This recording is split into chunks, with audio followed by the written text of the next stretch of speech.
Dans l'exercice 1 de l'examen 2021, on prend un entier naturel non nul. On pose oméga le nombre complexe exponentiel de i depuis sur n et on considère la matrice carrée m.n dont le terme général situé sur la ligne P et la colonne U est mpq égale à oméga exponent p-1 facteur de q-1. On demande de calculer m carré. Donc dans la question 1, nous calculerons m carré. Voilà, donc je vais rappeler comment se fait le produit matriciel sur un exemple précis. Si on prend A la matrice constituée de 1, 2, 3, 4 et B la matrice constituée de 0, 1, 1, 0 par exemple, comment fait-on le calcul de AB? Donc le produit matriciel se fait ligne par colonne. Donc on va prendre la première ligne et la première colonne. On fait le produit scalaire 1 fois 0 plus 2 fois 1, ce qui va donner 2. Donc, on est toujours, maintenant on prend la première ligne et la deuxième colonne, on fait le produit scalaire encore. Donc, 1 fois 1 plus 2 fois 0, donc 1. Ainsi de suite, on complète. Donc, en fait, ce que j'aimerais que l'on retienne, c'est juste que le produit matriciel se fait ligne par quoi? Par colonne. Donc, qu'en est-il en général? En général, qu'en est-il? Quand vous avez A qui est égal à AIJ, AIJ est un élément de la IM ligne de la JM colonne, 1 inférieur égal à IJ inférieur égal à N, et que vous avez B qui est la matrice BIJ. Voilà. 1 inférieur égal à IJ inférieur égal à N toujours. Comment se calcule le produit AB? Le produit AB donne une matrice CIJ. 1 inférieur à IJ inférieur à N. Maintenant, comment calculer CIJ? En fonction de AIJ et BIJ. Donc, comme je le disais, CIJ s'obtient en faisant le produit scalaire de la IM ligne de A par la JM colonne de B. Donc, il faut prendre en fait la IM ligne de A. Donc, faire la IM ligne de A scalaire la JM colonne de quoi? De B. C'est comme ça que se calcule CIJ, l'élément de la IM ligne de la JM colonne de la matrice A fois B. Donc, la formule va s'étendre comment? Donc, qu'en est-il de la IM ligne de A? Voilà, quand j'écris CIJ, donc la IM ligne de A est constituée des nombres, on est sur la IM, donc AI1, AI2, jusqu'à quoi? AIN. Donc, scalaire quoi? La JM colonne de B. La JM colonne de B est constituée des nombres, comme il s'agit de B, je vais mettre les coefficients B. Donc, il s'agit des nombres B1, J, donc on est sur la JM colonne B2J, jusqu'à quoi? BN1J. Donc, le produit scalaire va donner quoi? Donc, on fera A1J fois B1J, A2J fois B2J, ainsi de suite jusqu'à A1N fois BNJ. Donc, on voit que le produit scalaire va donner quoi alors? CIJ va donner A1J multiplié par B1J plus, voilà, AI1 plutôt, hein, excusez-moi. Donc, c'est AI1 fois B1J plus AI2 fois B2J plus, donc 3 points de suspension jusqu'à AIN fois quoi? BNJ. Voyez donc que on peut écrire ça simplement comme la somme de quoi? C'est la somme des AIK fois les BKJ. Voyez, donc on met AI1 B1J, AI2 B2J jusqu'à AIN BNJ. Tout ça là, c'est la forme AIK BKJ. K varie de quoi à quoi? De 1 à n. Donc, ce qu'il faut retenir pour le produit CIJ. Donc, en fait, tout ça là, c'est pour dire un rappel. C'est un rappel. Donc, on va revenir au calcul de m carré. Donc, m carré, en fait, c'est le produit de m par m. Donc, on peut voir ça comme un produit matriciel. M carré, c'est égal à m fois m. Voilà, donc ce que nous allons faire, nous allons noter. Voilà, on va donner un nom. Je vais appeler CIJ. L'élément de quoi? L'élément de la IM ligne et de la JM colonne de m carré. L'élément de la IM ligne, et de la IM colonne de m carré. Voilà. Donc, comment alors va-t-on calculer avec la formule? Donc, j'ai écrit que on a CIJ est égal à somme de quoi? Donc, on va prendre la IM ligne de M. Voilà. La IM de ligne M fois la JM colonne de M. Donc, on va prendre la IM ligne de M, c'est-à-dire les MIK. Voilà, mettons la jm colonne de m. Donc, c'est encore m. Donc, jm colonne, on va mettre mkj. Donc, ici, k variant de quoi? De 1 à n. Maintenant, je rappelle l'expression de mpq. Donc, je rappelle que l'énoncé a donné que mpq est égal à quoi? Oméga est souvent p moins 1 facteur de q moins 1. Et pq étant des entiers entre 1 et n. Donc, de ce fait, on peut calculer mi, km, kj. Donc, le calcul de CIJ va donner quoi? Donc, CIJ donne somme k allant de 1 à n de quoi? Donc, MIK. Donc, on remplace P par I et Q par K. Donc, MIK, c'est oméga epsilon I moins 1 fois quoi? Fois K moins 1. MKJ, c'est quoi? C'est oméga epsilon quoi? MKJ. Donc, ça sera K moins 1 fois quoi? Fois J moins 1. Voilà. Donc, le produit va donner quoi? CIJ là. Donc, ça va donner somme k allant de 1 à n de oméga epsilon quoi. Donc, on va faire la somme des exposants. Donc, ça sera I moins 1 fois K moins 1 plus quoi? K moins 1 fois J moins 1. Donc, ce qui donne la somme k allant de 1 à n de quoi? De oméga epsilon. Donc, je vais mettre quoi en facteur? Je vais mettre K moins 1 en facteur. Voyez-vous, puisque K moins 1 en facteur est un facteur commun. Donc, K moins 1 facteur de quoi? On va faire facteur de I moins 1 plus quoi? J moins 1. Donc, on fait la somme. Ça va donner I plus J moins quoi? Moins 2. Voilà. C'est ce qu'il en est de cette somme. Donc, K étant la variable. Donc, CIJ est donc égal à CIJ est donc égal à.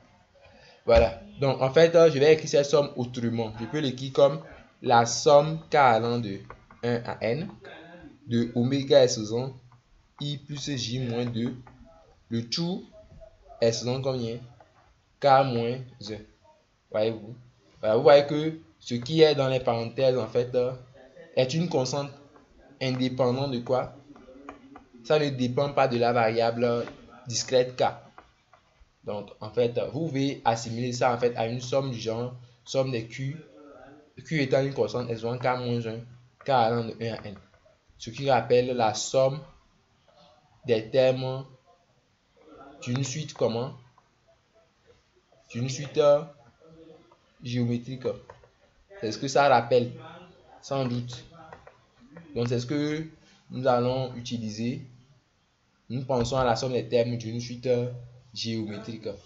Voilà. Alors, nous connaissons vraiment la formule pour calculer la somme des termes d'une suite géométrique, chose que je vais rappeler.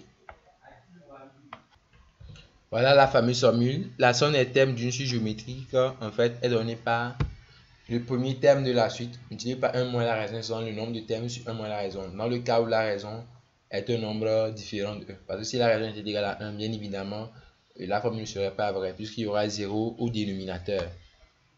Voilà. Donc, c'est valable lorsque la raison est différente de 1. Très important. Donc là, il faut discuter selon la valeur de oméga epsilon I plus J moins 2, puisque c'est lui la raison ici. Voilà, c'est ceci qui désigne notre raison. C'est lui le Q en quelque sorte. Donc, s'il est égal à 1, je ne peux pas appliquer cette formule. Mais s'il est différent de 1, dans ce cas, je peux appliquer la formule en question. Voilà, donc on va aller résoudre ça là égal à 1 pour voir dans quel cas il est égal à 1. Donc, voilà, on va essayer de voir. Donc, on se pose la question, dans quel cas, c'est-à-dire pour quelle valeur de I et J, donc pour quelle valeur de I et de J, le nombre oméga epsilon I plus J moins 2 est-il égal à 1? Voilà, on se pose cette question. Nous allons ensemble y répondre. Donc, on va résoudre l'équation oméga epsilon I plus J moins 2 est égal à 1. Donc, je vais écrire que oméga epsilon I plus J moins 2 égale à 1 ici, équivaut à quoi? Donc, tout d'abord, c'est quoi oméga epsilon I plus J moins 2? Rappelons qu'oméga, c'est le nom complexe exponentiel de I de pi sur n. Donc, tout ceci, epsilon I plus J moins 2 est égal à 1. Voilà. Donc, ceci permet d'écrire que l'exponentiel de I, donc on aura le produit de pi multiplié par I plus J moins 2, le tout divisé par n est égal à 1. Voilà. Donc, quand est-ce que l'exponentiel de I θ est égal à 1? C'est lorsque l'angle θ est un multiple de 2pi. Est-ce que vous voyez? Voilà. Si je veux dire que, à quelle condition vous savez en fait que l'exponentielle, voilà, donc c'est un petit rappel, hein. Quand est-ce que l'exponentielle de i θ est égal à 1? C'est lorsque θ est de la forme 2 fois 1 entier t fois pi. Voilà. Que l'exponentielle de i θ est égal à 1. Donc, si l'exponentielle de i, c'est normalement θ ça. Si ceci est égal à 1, alors c'est forcément que 2pi multiplié par quoi? I plus j moins 2, le tout divisé par n est de la forme quoi? 2 fois 1 entier t fois pi. T est un entier relatif. Voilà. Donc, on va essayer de tirer. On cherche la condition qui porte sur i et j, hein, pour voir dans quelle condition est-ce que c'est égal à 1. Voilà. Donc, ceci équivaut à quoi? Donc, on va simplifier par 2pi et multiplier par n. Donc, nous aurons i plus j moins 2 est égal à n multiplié par t. T étant quoi? Un entier relatif. Voyez-vous? Donc, on aura quoi? On aura en conclusion i plus j moins 2, i plus j plutôt, égal à quoi? Nt plus 2. Voilà. I plus j est égal à nt plus 2. Maintenant, je vais vous faire une remarque en fait. Je vais vous faire une remarque sur i et j. Or, en fait, vous savez que I et J, ce sont les indices en fait. Ce sont les indices de CIJ. Vous savez, j'avais écrit CIJ comme ça, n'est-ce pas?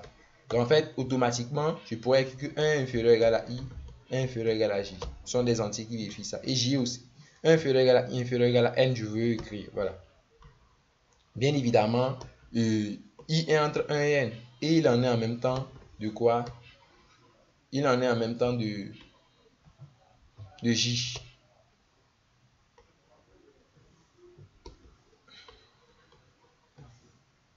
Voilà. Donc, J et I sont entre 1 et N. Ce qui fait que quand on fait la somme, on aura 2 inférieur égal à I plus J inférieur égal à quoi? 2N. Mais I plus J, c'est en fait le nombre quoi? Nt plus 2, n'est-ce pas? Donc, pour oméga, bon, dans ce cas bien précis, hein, voilà. Donc, oméga est sous I plus J moins 2 est égal à 1. Donc, on va dire que pour le cas oméga est sous I plus J moins 2 égale à 1. Dans ce cas, I plus J est égal à quoi? Nt plus 2. T entier relatif. C'est ce que nous avons vu. Alors, cette inégalité va devenir quoi? L'inégalité que je viens d'écrire s'écrit. Alors, nous pouvons écrire que cette inégalité s'écrit comme ceci. Donc, nous pouvons écrire que 2 est inférieur égal à quoi? I plus J, c'est Nt plus quoi? Plus 2. Ce qui est inférieur égal à 2N. Donc, on fait une soustraction par 2. Ce qui va donner 0 inférieur égal à Nt qui est inférieur égal à quoi? Donc on fait moins 2. Donc ici on aura 2n moins 2. Voilà. Maintenant comment prendre t pour que nt soit inférieur égal à 2n moins 2? Voilà. Donc t peut être égal à 0 par exemple. Voyez-vous. Mais t ne peut pas par exemple être égal à moins 1. Ce n'est pas possible. Voilà. Parce que 0 ne peut pas être inférieur à moins n. Si t est égal à moins 1, vous saurez quelle inégalité. Essayez de visualiser. On aurait 0 inférieur égal à quoi? Moins quoi? Moins n. Ce qui n'est pas possible quoi. Puisque n, moins n est négatif. Vous voyez, strictement négatif même. Donc ce n'est pas possible. En gros, je veux dire que t ne peut pas être un nombre négatif. T est nécessairement positif. Donc cette inégalité veut dire forcément que t, puisque n est déjà strictement positif, donc t doit être positif. Donc je vais dire que t est positif. Voilà. Donc t peut être égal à 0, c'est possible. Ou bien t peut être égal à 0 parce que 0 vérifie une inégalité. 0 inférieur égal à 0, inférieur égal à 2n moins 2. T peut être égal à 1, on est d'accord. T peut être égal à 1. Parce que n est plus petit que 2n moins 2. N'est-ce pas?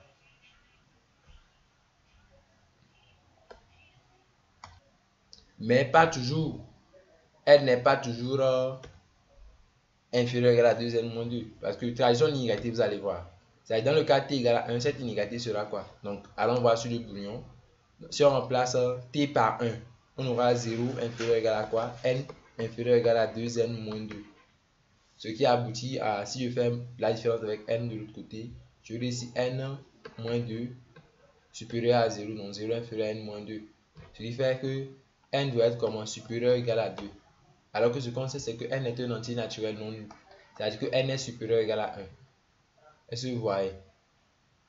Voilà. Donc, ce qu'on peut dire, c'est que l'inégalité là est vraie seulement lorsque n est supérieur ou égal à 2. C'est-à-dire que n ne doit pas être égal à 1. N doit être différent de 1. Voilà. Donc, t égale à 0 ou t égale à 1. Donc, on travaille dans le cas où n est un entier naturel non nul et différent aussi de quoi? De 1. Je ne travaille pas avec le cas n égale à 1. Voilà. Parce que si vous examinez le cas n égale à 1 d'ailleurs, si vous passez n par 1, vous aurez quoi? Vous aurez 0 inférieur égal à t inférieur égal à n égale à 1, ça donne 2 moins 2, c'est-à-dire 0. Donc vous voyez que t est forcément égal à 0. Donc le cas n égale à 1, ça aboutit à t égale à 0 uniquement. Bon, ce cas ne m'intéresse pas pour le moment. Le cas qui m'intéresse pour le moment, c'est le cas où n est un entier naturel non nul et différent de 1. Voilà, c'est ce cas qui m'intéresse. Donc on va traiter ce cas pour commencer. Voilà, donc allons-y. Voilà, on va traiter chacun des cas. Voilà, donc dans le cas t égale à 0, qu'est-ce que nous avons? I plus i serait égal à quoi? Voilà, t égale à 0. Voilà, ça donne quoi? Si on remplace, puisque i plus i c'est nt plus 2. Donc si on remplace t par 0, on aura i plus i égale à 2. Donc t égale à 0, ça veut dire que i plus i égale à quoi? Égale à nt plus 2. Donc ici, en remplaçant t par 0, on a 2. Ou bien, si on remplace t par 1, on aura quoi? I plus i égale à quoi? N plus 2. En gros, je viens de traduire les cas. Voilà, c'est les deux cas là. C'est les deux cas là qui aboutissent à oméga s faisant i plus j moins 2 égale à 1. Voilà, donc j'ai étudié le cas là. Voilà, rappelons que c'était ça que je voulais étudier. Pour pouvoir calculer la somme, pour calculer cette somme là en fait, puisque je sais que ici la raison c'est voilà, c'est oméga s faisant i plus j moins 2, il fallait voir dans quel cas il est égal à 1. Parce que la formule sommatique, cette formule là, est vraie lorsque la raison est différente de 1. Nous savons dans quel cas la raison est égale à 1. Donc c'est les deux cas qu'on a eu à trouver. Bien évidemment, on travaille avec n différent de 0 et différent de 1. Donc, on prend n bien évidemment entier naturel différent de 0 et de 1. Voilà. Dans ce cas, qu'écrivons-nous? Donc, on va écrire que, on va discuter. Donc, si i plus j est égal à 2 ou bien i plus j est égal à n plus 2, dans ce cas, qu'est-ce qui se passe? Dans ce cas, d'après ce que l'étude qu'on a fait, on a remarqué que c'est dans ce cas que oméga s faisant i plus j moins 2 est égal à 1. C'est dans ce cas où ce nombre est égal à 1. Donc dans ce cas, on va calculer la somme. Dans la formule de la somme des termes géométriques qui utilise la raison n'est plus valable, puisqu'on est dans le cas où la raison est égale à 1. Donc dans ce cas, on va écrire que CIJ, on avait trouvé que c'était la somme des quoi? Oméga s faisant i plus j moins 2, le tout est souvent combien?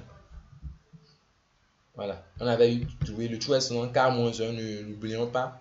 Donc voilà la formule que je veux en fait réécrire, cette formule-ci. Voilà, le tout est souvent k moins 1, k allant de quoi? De 1 à n. Le tout est souvent k moins 1, k allant de quoi? De 1 à n. Ce qui peut se réécrire comme quoi? Comme étant égal à la somme k allant de 1 à n de 1. Puisque on fait 1 sur k moins 1, c'est 1. Donc si on fait la somme de 1, 1, 1, 1, n fois, on trouve combien? On trouve bien évidemment n. Donc CIJ est égal à n dans ce cas. Voilà, maintenant il reste quel cas à étudier? Donc on a déjà étudié le cas où i plus j égale à 2 ou i plus j égale à plus 2. Donc le cas contraire. Donc si i plus j est différent de 2. Donc si i plus j est différent de 2 et que i plus j est aussi différent de quoi? De n plus 2. Voilà, donc ça, dans ce cas, on sait que le nombre sera différent de le nombre oméga soit i plus j moins 2 sera un nombre qui est différent de 1. Et là, on peut appliquer la formule des sommes des termes d'une suite géométrique. Donc, dans ce cas, CIJ, en fait, je réécris la formule obtenue. C'était en fait oméga soit i plus j moins 2. Le tout est souvent k moins 1. Voilà, k allant de quoi? De 1 à n. Donc, d'après ce que j'ai eu à J, ça fait le premier terme. Le premier terme correspond à k égale à 1. Donc, le premier terme ici correspond à k égale à 1. Donc vous devez prendre en fait oméga s faisant i plus j moins 2, le tout est faisant k moins 1. Donc pour trouver le premier terme, on place k par quoi? Par 1. Voilà, donc s faisant k moins 1 ici, s faisant k moins 1. Donc pour trouver le premier terme, on place k par 1. Et quand on place k par 1 ici, on va trouver un nombre excédent 0 qui est en fait 1. Donc le premier terme ici c'est 1. Multiplié par 1 moins la raison qui est oméga excédent quoi? I plus j moins 2. Le tout est selon le nombre de termes. Donc de k égale à 1 à k égale à n, il y a n termes. On disait par quoi? 1 moins la raison. La raison qui est oméga sur i plus j moins 2. Voilà. Maintenant, je rappelle que oméga est sous i plus j moins 2. Le tout est sous n là. Nous pouvons aussi l'écrire comme oméga sur n multiplié par i plus j moins 2. Voyez-vous? Or, oméga en fait c'est le nombre exponentiel de i de pi sur n. Donc on va multiplier cela par n et encore par i plus j moins 2 qui est un entier. Voilà. Donc il y aura simplification de n bien évidemment, ce qui va donner en fait exponentielle de i fois i plus j moins 2 fois 2pi. Vous voyez qu'on a ici un multiple de 2pi. Voilà, au niveau de l'exponentielle. Donc 2pi fois un entier. Donc cette exponentielle va donc donner 1. Voilà. Donc ça donne 1, ce qui fait que quand on place, si le nombre là est égal à 1, donc on vient de montrer que cette partie là en fait, ce n'est autre que 1. Donc on aura 1 moins 1 au numérateur. Ce qui fait que dans ce cas, le nombre CIJ est égal à quoi? 1, donc 0. Donc dans ce cas, on peut dire que CIJ est égal à 0. Voilà, donc on va résumer. Voilà, donc en résumé, qu'est-ce que nous avons obtenu? En résumé, voilà, on a obtenu que pour i plus j égale à 2 ou i plus j égale à quoi? N plus 2. Dans ce cas, le nombre CIJ est égal à combien? Est égal à n. Voilà, sinon, ce nombre est égal à quoi? Sinon, ce nombre est égal à CIJ est égal à 0. Voilà. Donc avec ça, on peut résumer m carré. Voilà. Donc en gros, m carré c'est quoi? En gros, m carré c'est quoi? Voilà. Donc maintenant, traitons le cas i plus j égale à 2. Si on dit que i plus j égale à 2, c'est quel cas? C'est un seul cas. C'est lorsque i est égal à 1, j égale à 1. On est d'accord? Quand est-ce que i plus j égale à 2? C'est lorsque i est égal à 1, j égale à 1. Il n'y a pas d'autre cas. Puisque nous sommes dans un cas où 1 est inférieur à i inférieur égal à n et 1 inférieur égal à j inférieur égal à n. ij étant des entiers. Donc dire ici que i plus j égale à 2 permet qu'un seul cas i égale à 1, j égale à 1. Voyez-vous? Voilà. Donc je vais décortiquer ce cas pour que vous puissiez bien voir. Voilà. Donc autrement dit, on dit autrement dit, si voilà, le couple IJ appartient à l'ensemble, soit le couple 1, 1, puisque 1 plus 1 égale à 2. Maintenant, comme de façon, on peut avoir n plus 2 en fait. Voilà, i plus j égale à n plus 2. Donc, on peut avoir i égale à 1 et j égale à n plus 1. Ça marche. I égale à 1, puisque dans ce cas, la somme va donner n plus 2. Mais si i est égal à 2, j doit être égal à quoi? À n. Si i est égal à 3, j doit être égal à quoi? N moins 1. Pour que la somme donne en fait n plus 2 au total. Donc, ainsi de suite jusqu'à la valeur possible. I peut être égal à n. À la fin, i peut être égal à n et j va être égal à quoi? À 2. Donc, dans ce cas, si j appartient à ça, dans ce cas, CIJ est égal à quoi? CIJ est égal à n. Sinon, CIJ est égal à 0. Avec ça, on peut écrire m carré en extension.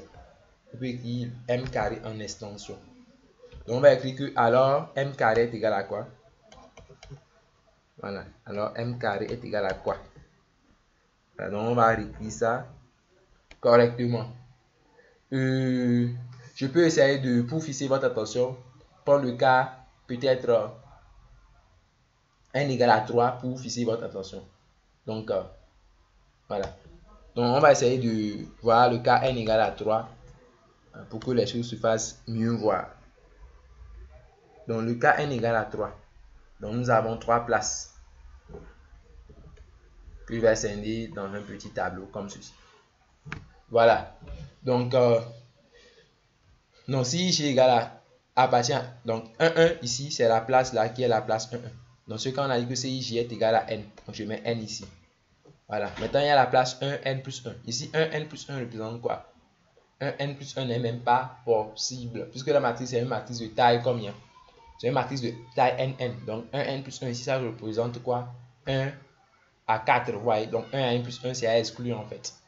Voyez-vous? Puisque on est face à une matrice de taille nn. Donc, ce n'est pas possible que j soit égal à n plus 1. Donc, le cas 1n plus 1 doit être gommé. Il ne doit pas être pris en compte. Voilà, maintenant le cas 2n. Ici, le cas 2n correspond à 2, 3. Puisque j'ai pris le cas n égale à 3. Donc, ligne 2, troisième colonne. Donc, on est ici. Donc, là-bas, on a n. Voilà, le cas 3, on fait ici 3 moins 1. Donc, le cas 3, 2. 3, 2, c'est en fait ici. Dans ce cas, CIJ, c'est aussi n. Voyez-vous? Voilà, donc ça termine avec le cas 3, 2. Donc, et tous les autres coefficients, c'est 0.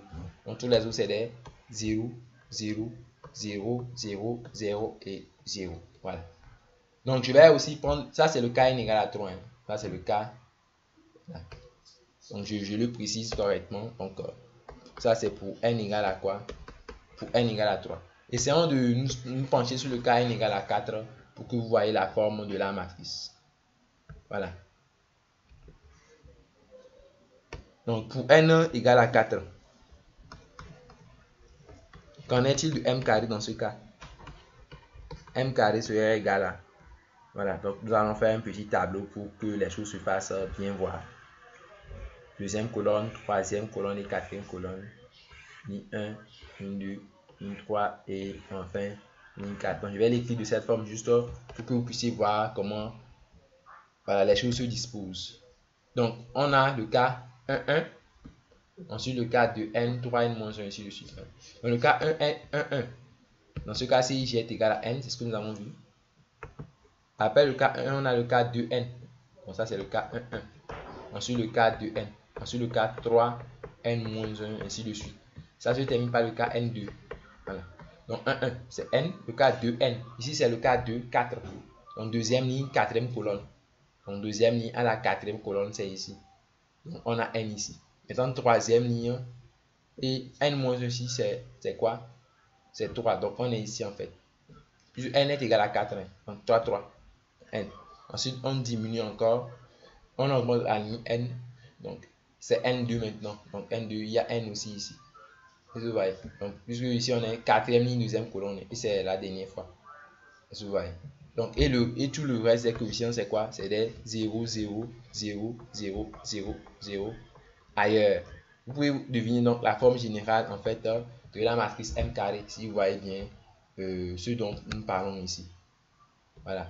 Donc ici, nous pouvons écrire que en général, voilà, en général, on remarque M carré de quelle forme? Voilà. M carré de cette forme-là. Où en fait, il y a N ici.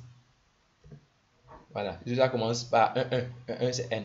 Ensuite, il y a 2 et N, n'est-ce pas? Donc 2N. Donc il y a un N ici. Et vous voyez que les N descendent en escalier en quelque sorte. Donc ça sera un truc de ce genre-là. Ensuite, il y aura N ici. Il y aura un N ici. Donc, N vont y aller ainsi de suite. Pour terminer avec un certain N ici. Donc, toutes les autres valeurs seront des 0. C'est-à-dire ici, il n'y a que des 0. Il n'y a que des 0 ici. Donc, ici aussi, que des 0. Donc, tout ici, c'est rien que des 0. En bas, rien que des 0. Voilà.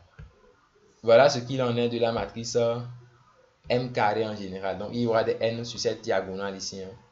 Voilà. Il y aura des N sur cette diagonale-ci. Rien que des N ici. Donc, voilà. Il y a aussi un N ici. Et tous les autres coefficients, c'est des 0. Voilà. Donc, c'est comme ça que se présente la matrice M carré. À la question suivante, que demande-t-on de faire? Voilà.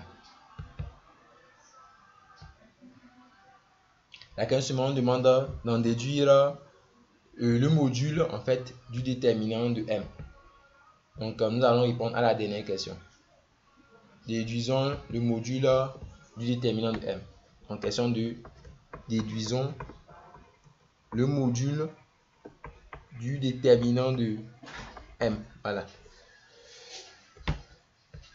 Donc nous allons commencer par le calcul du déterminant de M carré puisque nous l'avons. Nous écrivons que Le déterminant de m carré, c'est en fait le déterminant de la matrice qu'on vient de voir. Donc, il y a n ici. Voilà, ici, il y a des zéros. Ensuite, il y a des zéros. 0, donc 3 points de suspension. Voilà, des zéros ici. Ensuite, il y a encore des zéros. Voilà, rien que des zéros.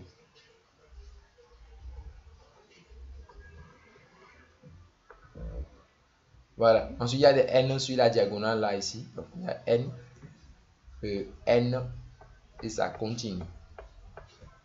Pour avoir n ici aussi. Voilà. Et ici 0, ici aussi rien que des zéros. Donc, le déterminant de m carré, c'est ce déterminant là.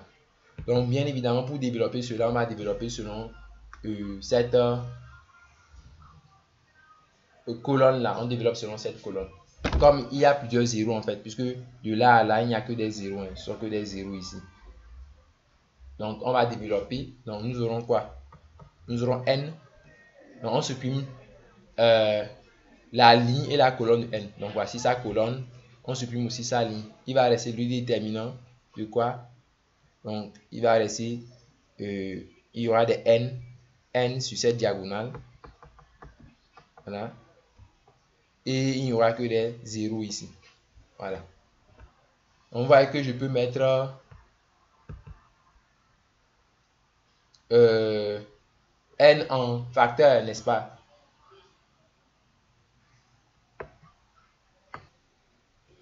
Tout d'abord, n'oublions pas que le déterminant qui reste sa taille, voilà, c'est le déterminant d'une matrice de taille n-1, puisqu'on est passé d'une matrice de taille n à une matrice de taille n-1 en fait. Donc ici, la taille en fait, c'est voilà, de n-1. Voilà. Donc en fait, ici, vous pouvez mettre n en facteur sur chaque ligne en fait. Sur la première ligne, c'est en fait 0, 0, ça continue et il y a n. Sur la deuxième, il y a 0, 0, ça continue, il y aura n et il y aura 0. Vous pouvez mettre n en facteur partout. Ici, vous pouvez mettre n en facteur, partout, vous pouvez mettre n en facteur. Donc, ça fait n combien de fois on va mettre en facteur. Voilà. Le déterminant étant multilinéaire par ligne, quand vous mettez n en facteur, ici, première ligne, deuxième ligne, troisième ligne, jusqu'à la dernière ligne, il y a au total, comme je disais, la taille c'est n-1, donc il y a au total n-1 ligne. Donc, vous allez mettre n multiplié par n est donc combien? n-1. Voyez-vous? Puis on va mettre n fois n fois n fois n. On va mettre n en facteur sur la première ligne, sur la deuxième ligne. Toutes les lignes comme le déterminant est multilinéaire. Voyez-vous? On va mettre n en facteur partout. Donc ça va faire n fois n fois n jusqu'à n-1 fois. Donc il va rester juste 0 et des 1 sur la diagonale maintenant. Puisqu'on a mis déjà des trucs en facteur. Donc 1 sur la diagonale principale. Donc, il y aura des 0 ici. Voyez-vous? Maintenant, vous pouvez remarquer que ce déterminant, en fait, ça dépend en fait de la valeur de n. Le déterminant qui reste. Donc, examinons quelques cas. Voilà, vous pouvez essayer d'examiner le cas général. Comprenez 0, 1, 1, 0. Ça vaut combien? Ça, c'est le cas d'une matrice de taille 2. Hein, de taille 2. C'est-à-dire, lorsqu'on prend n égale à 3, ça fait 3 moins 1, ça fait 2. Donc, donc, ce déterminant donne combien? Ça donne moins 1. Mais si vous prenez le cas 0, 0, 1, 0, 1, 0 et 1, 0, 0 et que vous calculez, vous trouverez après développement plus moins plus, vous allez trouver le déterminant quand vous développez selon cette colonne là. Vous obtenez 0, 1, 1, 0. Bon, bref, ça donne moins 1 également. Bon, quand vous allez à 4, peut-être vous allez trouver 1 ici de suite. Bref, ça varie entre moins 1 et 1 selon une certaine règle. Mais bon, cela ne m'intéresse pas. Vous pouvez essayer d'évaluer ça par récurrence. Donc, je veux dire que ceci donne soit moins 1, soit 1. C'est-à-dire c'est plus ou moins 1. Quoi. C'est déterminant. Essayez d'examiner les cas taille 2, taille 3, taille 4, taille 5 en allant. Vous verrez que soit ça donne moins 1, soit ça donne 1. Heureusement que c'est le module qu'on nous a demandé. Donc, si on passe en termes de module, donc mis en termes de valeur absolue, ici nous aurons quoi? Alors, le module du déterminant de m carré serait égal à quoi? On sait que ça là, sa valeur c'est plus ou moins 1. Donc en module ça va donner 1. Et en valeur ça va donner 1. Donc ça va donner donc ça là seulement n, je ne dis pas n est souvent n moins 1. Je dis faire n est souvent combien au total? N est souvent, donc il faut faire 1 plus n moins 1. Donc n est souvent n. Voilà, donc le module déterminant de m carré fait n est souvent n. Voilà, ce qui permet de dire que voilà, déterminant de m carré. N'oublions pas que le déterminant de m est souvent n. Ça fait le déterminant de m, le tout est souvent comme le tout est souvent n. Alors, ceci va se résumer par module du déterminant de m, le tout au carré, égale à quoi? N est souvent n. Voilà. Donc, on aura alors module du déterminant de m au carré égale à n est souvent n. Donc, le module du déterminant de m est donc égal à quoi? N est souvent, donc il faut prendre la racine carrée en fait, mais il faut faire l'expression demi. On va faire n est souvent n divisé par 2. Donc n étant quoi? Un entier naturel différent de 0 et différent de 1 d'après nos hypothèses. Voilà ce que nous pouvons conclure en ce qui concerne cet exercice.